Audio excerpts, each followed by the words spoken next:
بسم اللہ الرحمن الرحیم الحمد للہ والصلاة والسلام علی رسول اللہ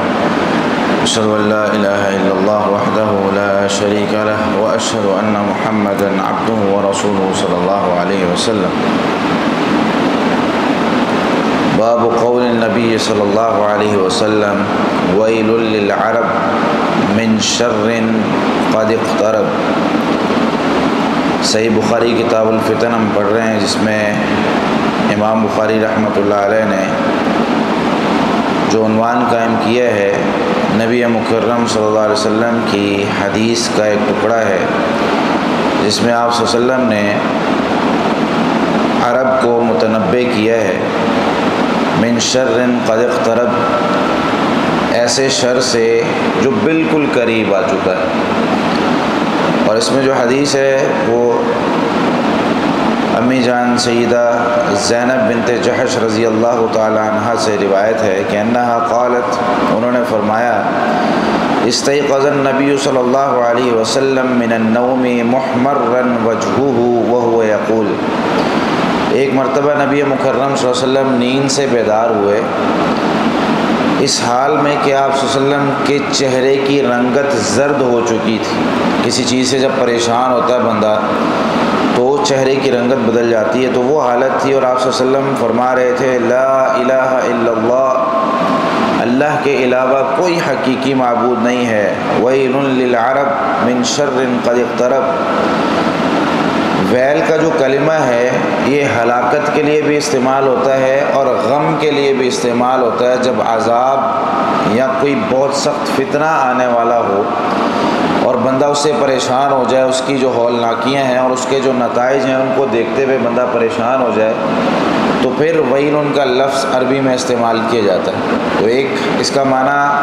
ویل کا ہلاکت ہوتا ہے، کہا جاتا ہے جہنم کی ایک وادی ہے، تو یہاں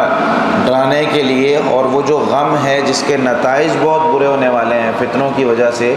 اس میں آپ صلی اللہ علیہ وسلم ان کا ذکر کرتے ہوئے فرماتے ہیں ویل للعرب من شر قد اقترب،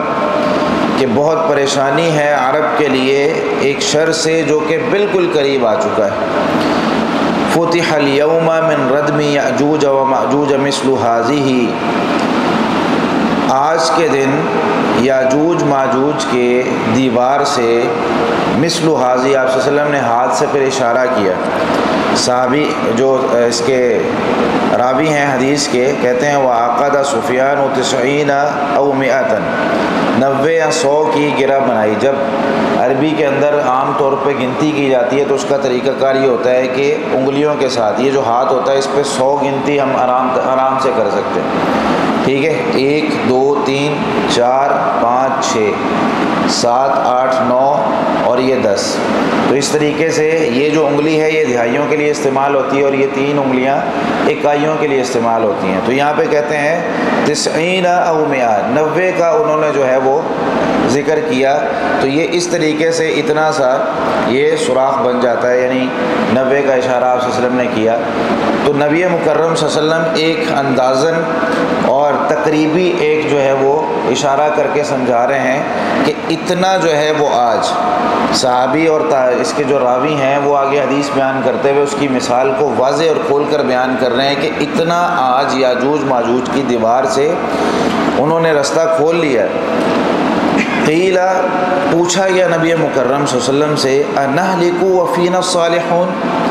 یا رسول اللہ ہم میں نیک لوگ موجود ہیں تو کیا اب بھی ہم ہلاک ہو جائیں گے؟ کیا ہماری ہلاکت ہو جائے گی؟ بہت سارے لوگ تو اس طرح کے ہیں جو نیک ہیں۔ تو نبی مکرم صلی اللہ علیہ وسلم نے ارشاد فرمایا نعم اذا کثر الخبث، ہاں جی، تمام لوگوں میں یہ عذاب اور ہلاکت پہنچے گی جب خباثت اور گناہ کے کام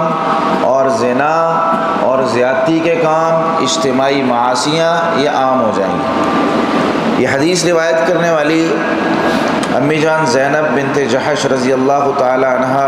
ام الحکم الاسدیہ، یہ نبی مکرم صلی اللہ علیہ وسلم کی زوجہ ہیں، اور اس سے پہلے زید بن حارثہ رضی اللہ تعالی عنہ سے ان کا نکاح ہوا تھا۔ تو نبی مکرم صلی اللہ علیہ وسلم سے ان کا نکاح 5 ہجری میں ذوالقعدہ کے آخر میں ہوا تھا، اور ان کی عمر 35 سال تھی۔ نبی مکرم صلی اللہ علیہ وسلم ان کا تذکرہ اکثر اپنی باقی بیویوں کے سامنے کیا کرتے تھے، کیونکہ ان کی ایک خاص صفت تھی۔ وہ صفت یہ تھی کہ اللہ کے راستے میں بہت زیادہ خرچ کرنے والی تھی، بہت زیادہ خرچ کرنے والی نبی مکرم صلی اللہ علیہ وسلم کی جتنی بھی ازواج مطہرات ہیں ان میں سے زینب بنت جحش تھی۔ اور نبی مکرم صلی اللہ علیہ وسلم ارشاد فرمایا کرتے تھے اسرعکن لحوقا بی اطولکن یدن، تم میں سے سب سے زیادہ قریبی میرے اور سب سے پہلے جو مجھے ملے گی قیامت کے دن وہ میری وہ بیوی ہے جس کا ہاتھ لمبا ہے۔ یعنی ہاتھ لمبے سے مراد کہ ادھر بھی خرچ کر رہی ہیں، ادھر بھی خرچ کر رہی ہیں، ادھر بھی خرچ کر رہی ہیں۔ جب کبھی بھی ان کے پاس کوئی بھی چیز موجود ہوتی تو یہ نبی مکرم صلی اللہ علیہ وسلم آپ صلی اللہ علیہ وسلم ان کا تذکرہ کرتے ہیں کہ یہ اللہ کے راستے میں خرچ کر دیتی ہیں۔ اسی طریقے سے نبی مکرم صلی اللہ علیہ وسلم کی کل احادیث جو انہوں نے روایت کی ہیں وہ 11 ہیں۔ 2 احادیث جو ہیں وہ ان کی صحیح بخاری میں اور باقی دوسری کتابوں میں موجود ہیں۔ اس کے بعد اس میں نبی مکرم صلی اللہ علیہ وسلم نے جو یہ بات ذکر کی، سب سے پہلے تو نبی مکرم صلی اللہ علیہ وسلم گھبرائے ہوئے اٹھے اور یاجوج ماجوج کا تذکرہ کیا اور فتنوں کا تذکرہ کیا۔ تو ان فتنوں میں یاجوج ماجوج یہ اللہ تعالیٰ کی ایک مخلوق ہے، اس کا بھی انشاءاللہ کبھی تفصیلی تذکرہ کریں گے، لیکن یہ انسانوں کے لیے اور دنیا میں فتنہ پھیلانے کے لحاظ سے یہ بہت بڑی اور سخت مخلوق ہے۔ اور قیامت کی جو بڑی بڑی نشانیاں نا جن کو علامات الساعۃ الکبریٰ کہا جاتا ہے، یہ ان علامات میں سے ہے کہ یہ آئیں گے اور دنیا کے اندر تباہی اور بربادی کر دیں گے۔ ذوالقرنین نے ان کے گرد ایک دیوار بنائی تھی جس میں قرآن کریم میں سورہ کہف میں ان کا تفصیلی تذکرہ موجود ہے۔ وہاں پر فرماتے ہیں فَعَيْنُونِي بِقُوَّةٍ أَجْعَلْ بَيْنَكُمْ وَبَيْنَهُمْ رَدْمًا، میری مدد کرو وہ قوم جو پریشان تھی اور جس قوم کے آس پاس یہ لوگ رہتے تھے۔ تو وہاں نبی مکرم یہ ذوالقرنین نے ایک دیوار بنا دی اور وہ دیوار آج تک قائم ہے۔ نبی مکرم صلی اللہ علیہ وسلم کی مختلف احادیث میں ان کا تذکرہ موجود ہے کہ روزانہ آتے ہیں اور دیوار کو جو ہے وہ توڑنے کی اور کریدنے کی کوشش کرتے ہیں، اس میں سوراخ کرنے کی کوشش کرتے ہیں، لیکن انشاءاللہ نہیں کہتے۔ صبح جب واپس آتے ہیں وہ دیوار دوبارہ اسی طریقے سے بن جاتی ہے۔ ایک دن ایسا آئے گا جس دن وہ کہہ دیں گے کہ باقی کل مکمل کریں گے اور انشاءاللہ کا لفظ کہہ دیں گے، تو اس دن وہ دیوار اتنی قائم رہے گی اور اگلے دن آ کے وہ اس کا سوراخ بڑا کر لیں گے اور پھر باہر نکل آئیں گے اور دنیا میں تباہی اور بربادی ہے۔ اللہ رب العالمین ہمیں ان سے محفوظ فرمائے۔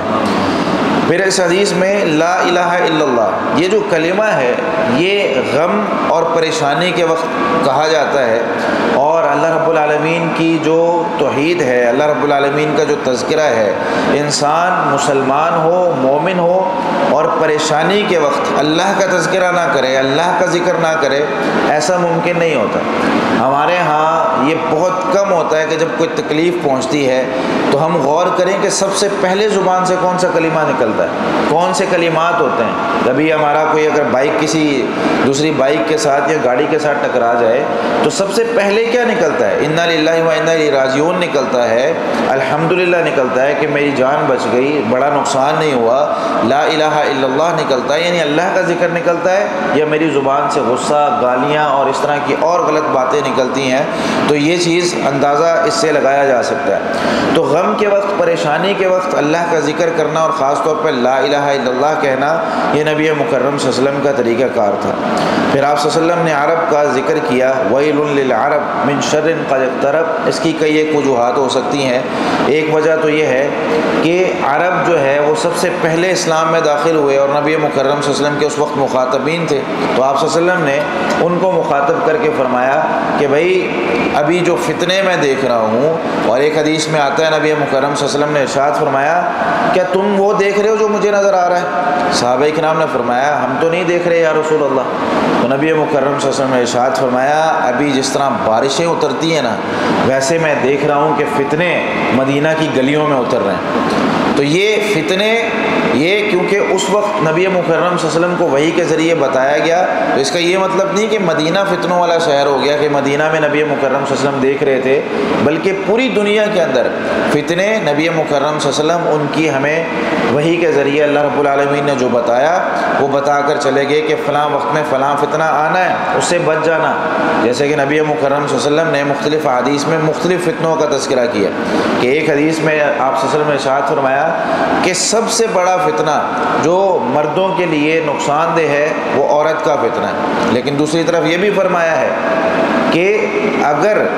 دنیا کے اندر مال و متاع اکٹھا کیا جائے نا تو سب سے بہترین مال و متاع المرأۃ الصالحہ، نیک بیوی ہوتی ہے۔ یعنی اگر عورت اچھی ہے، پڑھی لکھی ہے، دیندار ہے، بندے کو دین کی طرف لگانے والی ہے، تو اس سے اچھا مال و متاع اور کوئی نہیں، اس سے اچھی دنیا کے اندر اس سے اچھا انعام کوئی نہیں۔ لیکن اگر یہی جہالت پر مبنی ہو، اگر یہی مسلمان کو اور انسان کو نقصان پہنچانے والی ہو، تو نبی صلی اللہ علیہ وسلم نے ارشاد فرمایا ایک بہت بڑا عقل مند بندہ ہونا اس کی عقل کو ایسے زائل کر دیتی ہے اور ایسے ختم کر دیتی ہے۔ تو نبی مکرم صلی اللہ علیہ وسلم نے اور فتنوں کا ذکر کیا، تو یہاں ایک فتنے کا تذکرہ کیا، اور وہ ہے یاجوج ماجوج کا اس دنیا میں آنا اور پھر اس دنیا کے اندر آ کر فتنہ پھیلانا۔ اب صحابہ کرام نے سوال کیا، زینب بنت جحش رضی اللہ تعالیٰ عنہ آگے سے سوال کرتی ہیں کہ یا رسول اللہ کیا یہ عذاب ہمیں بھی ہوگا؟ کیا سب لوگ اس عذاب میں آ جائیں گے؟ کیونکہ ان کے ذہن میں قرآن کریم کی ایک آیت یا دوسرے مقامات پر جو اللہ رب العالمین نے حکم دیا ہوا ہے کہ وَمَا كَانَ اللَّهُ لِيُعَذِّبَهُمْ وَأَنْتَ فِيهِمْ، اللہ رب العالمین اجتماعی عذاب انہیں نہیں دیں گے جب تک نبی مکرم صلی اللہ علیہ وسلم ان میں موجود ہیں، اور وَمَا كَانَ اللَّهُ مُعَذِّبَهُمْ وَهُمْ يَسْتَغْفِرُونَ، اور اللہ تعالیٰ انہیں تب بھی عذاب نہیں دیں گے جب یہ لوگ استغفار کر رہے ہوں گے، معافیہ مانگ رہے ہوں گے، اللہ کو یاد کر رہے ہوں گے۔ گناہ ہو جانا کوئی بڑی بات نہیں ہے، گناہ ہو جانا کوئی بڑی بات نہیں ہے، انسان ہے، خطا کار ہے۔ نبی صلی اللہ علیہ وسلم نے ارشاد فرمایا کلو بنی آدم خطاء، بنی آدم جتنے بھی ہیں، جتنے بھی انسان ہیں، ان سے خطائیں ہونی ہیں، وہ خیر الخطائین التوابون، گناہ ہو جانا بڑی بات نہیں ہے، گناہ کر کے اس پر ڈٹ جانا یہ بہت غلط بات ہے کہ انسان سے گناہ ہو گیا، اب وہ کہہ رہا ہے جی مجھ سے ہو گیا، اور کل کو صبح کو اٹھ کے بتا رہا ہو دیکھ بھائی نے رات کیا کیا، پکڑا ہی نہیں گیا۔ اتنی مطلب تیزی ہے، اتنا دماغ تیز ہے کہ یہ فلاں اس طریقے سے میں کام کر لیتا ہوں، کوئی مجھے پکڑ ہی نہیں پاتا۔ تو یہ اللہ تعالیٰ کی طرف سے مہلت ہوتی ہے، اس کا یہ مطلب نہیں ہوتا وہ چیز جائز ہو گئی ہے اور بندہ اس پہ ڈٹ جائے اور کہے جی مجھے اب اتنی مہارت ہو گئی اور لوگوں کو بیان کرنا شروع کر دے۔ اللہ تعالیٰ کو اس بات پر بھی اتنا بہت زیادہ غصہ آتا ہے کہ بندے نے ایک گناہ کا کام کیا، غلط کام کیا، اور صبح جا کے لوگوں کو بتا رہا ہے کہ رات میں نے یہ کیا، حالانکہ اللہ نے اس پر پردہ ڈالا ہوا تھا۔ تو نبی مکرم صلی اللہ علیہ وسلم نے جب یہ ارشاد فرمایا کہ تمام لوگوں کو یہ عذاب آئے گا، وجہ کیا ہوگی؟ نعم اذا کثر الخبث، جب خباثت، گناہ، محدثین اور شارحین نے اس کی مختلف تشریحات کی ہیں۔ زنا بھی اس سے مراد ہے، چوری بھی اس سے مراد ہے، ڈاکہ بھی اس سے مراد ہے، جتنے اجتماعی کام ہیں۔ آج مسلمان جو ہے وہ دھوکہ بہت زیادہ دے رہے ہیں، آج مسلمان ناپ تول میں کمی کر رہے ہیں، آج مسلمان ایک دوسروں کی زمینوں پر قبضہ کر رہے ہیں، ایک دوسرے کا مال کھا رہے ہیں، ایک دوسرے کے ساتھ جھوٹ بول رہے ہیں، ایک دوسرے کو قتل کیا جا رہا ہے، اور اس طرح کے جتنے گناہ فحاشی اور یعنی اور بے حیائی والے سارے کیے جا رہے ہیں۔ تو اس پر امت کو مشترکہ عذاب جو اللہ رب العالمین کی طرف سے آیا ہوا ہے، کہ اب بھی انتظار ہے کسی چیز کا؟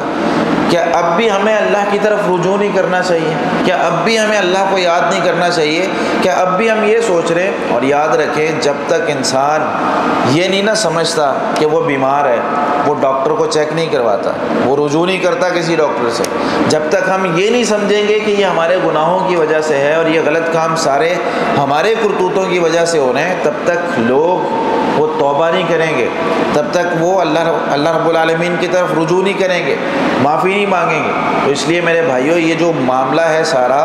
یہ ہم پر جو مصیبتیں اور پریشانیاں ہیں، یہ ہمارے اپنے ہاتھوں کی کمائی ہیں جو ہم خود کرتے ہیں۔ ہمیں اللہ رب العالمین کی طرف رجوع کرنا ہے، اس سے معافیاں مانگنی ہے، اور اپنے آپ کو اللہ کے حضور پیش کرنا ہے کہ اللہ صبح شام دن رات جان بوجھ کر گناہ کرتے ہیں، جان بوجھ کر اجتماعی گناہ کیے جا رہے ہیں، اجتماعیت میں ہم کھڑے ہوئے ہیں،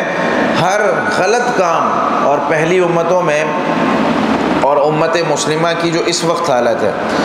پہلی امتوں میں جو امتوں کو ہلاک کیا گیا نا، جن امتوں کو، ان میں ایک ایک غلط کام موجود تھا۔ قوم لوط کا ایک عمل ایک الگ قوم میں ہے، ناپ تول میں کمی کرنے کا عمل ایک الگ قوم میں تھا، جتنے بھی اعمال تھے غلط قسم کے جن پر ان کو عذاب دیے گئے وہ سارے الگ الگ قوموں میں تھے۔ آج اگر امت مسلمہ کو دیکھا جائے تو وہ سارے غلط کام اس میں اجتماعیت میں موجود ہیں۔ ہر غلط کام جو پہلی امتوں میں ایک ایک علیحدہ علیحدہ طور پہ تھا، آج سارے اس وقت موجود ہے۔ یہ صرف اللہ رب العالمین کا ہم پر ابھی بھی احسان ہے، ابھی بھی وقت ہے۔ جو لوگ بچے میں عذاب سے، انہیں ابھی بھی مہلت دی جا رہی ہے کہ اللہ کی طرف لوٹ آؤ، اللہ کی طرف لوٹ آؤ۔ کیا آتا ہے؟ وَلَنُذِيقَنَّهُم مِّنَ الْعَذَابِ الْأَدْنَىٰ دُونَ الْعَذَابِ الْأَكْبَرِ لَعَلَّهُمْ يَرْجِعُونَ۔ ہم ان کو چھوٹے چھوٹے عذاب چکھاتے ہیں بڑے عذاب سے پہلے، کبھی پریشانیاں، کبھی بیماریاں، کبھی یہ چھوٹے موٹے عذاب جو دنیا کے عذاب ہیں آخرت کے مقابلے میں بہت چھوٹے۔ مقصد کیا ہے؟ لعلہم یرجعون، لوگوں واپس آ جاؤ، لوگوں جان لو تمہارا رب ہے جو اس دنیا کے نظام کو چلا رہا ہے۔ جتنا مرضی پیسہ آ جائے، جتنا مرضی اسٹیٹس بن جائے، جتنا مرضی کاروبار اوپر چلا جائے، اللہ چاہے تو بندہ ہل نہیں سکتا، اللہ چاہے تو بندہ کچھ کر نہیں سکتا۔ اس لیے اللہ کو یاد کرے اور اپنے تمام گناہوں کو اللہ کے سامنے ذکر کر کے معافی مانگے۔ اللہ رب العالمین ہمیں اجتماعی عذاب سے محفوظ فرمائے، اور جتنے بھی مسلمان اس وقت وہ عذاب کی لپیٹ کے اندر ہے، اللہ رب العالمین ان سب کو نجات عطا فرمائے۔ جزاکم اللہ خیر۔